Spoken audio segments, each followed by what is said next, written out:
Assalamu alaikum rahmatullahi wa barakatuh. Hi, hey, hello, and Juma Mubarak. I have been really inspired lately to re-pick up this book, The Prophet's Pulpit, Commentaries on the State of Islam. This is by Dr. Khalid Abu Fadl, and to be honest with you, it's one of the most inspiring books that I've read since I have converted to Islam, and it is one that makes me feel the most full of passion and the one that reminds me the most of what it is and what it means to be Muslim.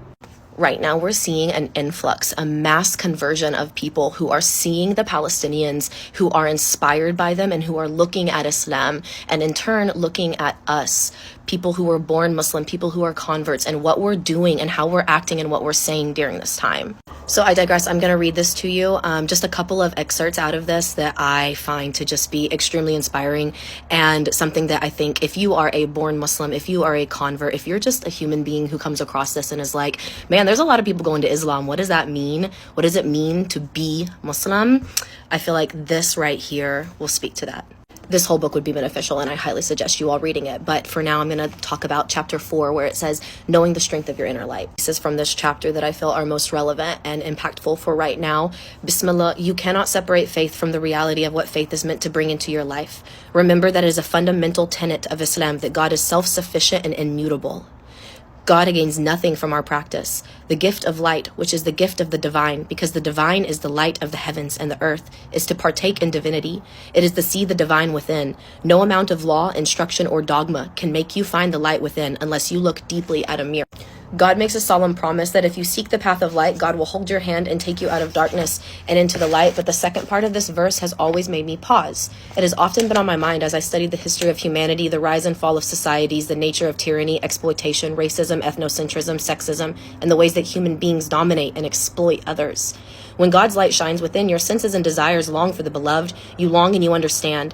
True understanding descends upon you so that you see everything for what it is. Your heart is emptied of greed, jealousy, competition, pettiness, and hate. As the Quran describes it, the servants of the compassionate are those who walk softly on the earth. And when the ignorant address them, say peace. I hope you're still with me. I know that this is going to be long, but it's beautiful and it's beneficial, inshallah. Let us turn to the ethics of those who are full of God's light. The very nature of that light is that it rejects what the Quran calls taghut. Taghut is an old word of Aramaic and Syriac origin that refers to forms of injustice and inequity.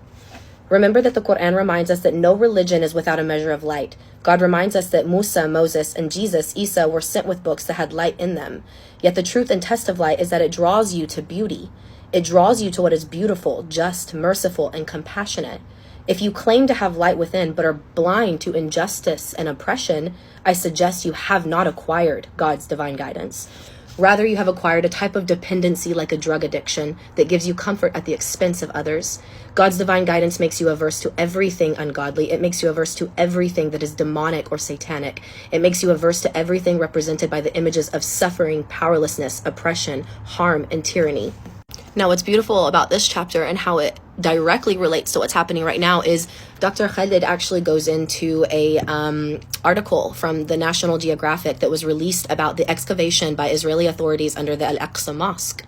So he talks about how the article notes it only requires minor accidents for large parts of the mosque to crumble. The article notes that excavations would not be possible without confiscating and tearing down all the Palestinian homes that have belonged to certain families for centuries.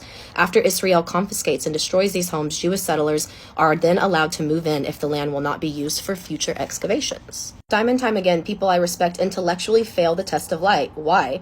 It is because they talk about all kinds of ethical issues relating to God and God's justice, but fail to notice the suffering of Palestinians. It is as if the Palestinians do not exist. They are so embedded in the imperial project that with a straight face they talk about God's kingdom and the place of Israel in God's kingdom and God's plan, and yet never notice the plight of the displaced and the refugees, those who are the direct victims of injustice and aggressive theological ideas in the West. Just to be clear, this is from November 29th of 2019. This is, once again, not been just going on for a couple of weeks. This has been something that has been happening for decades. I think this message is honestly, genuinely to just anybody who follows a religion, follows an Abrahamic religion. You cannot have God's light if you do not notice the suffering of those who suffer. There are those who claim to have the light and yet fail to notice the suffering of African Americans and what it means to be an African American in inner city Philadelphia, New York, Houston, or Dallas, what it means to be an African in Africa today with governments that exist to serve the interests of the World Bank, France, or Netherlands, while crushing millions of dark-skinned people yearly without conscience. You cannot claim to have God's light and be indifferent to the great inequities of our world today, especially our support for despotism and mass human rights violations. So long as those violations are committed against darker-skinned people, we let it pass. If committed against people that look like us, however, we are suddenly troubled. The hypocrisy is a sure sign that the divine light is not within us. God reminds us time and time again that God does not love the unjust and God does not accept injustice. Injustice and oppression are anti-ethical to the soul of Islam and the nature of divine light. This is precisely why when you are drawn to light, you are drawn to beauty in all its forms, and beauty has the air of justice and equality. You do not think solely of your comfort or whether your needs are met. You are ignited by light to think of the suffering of others.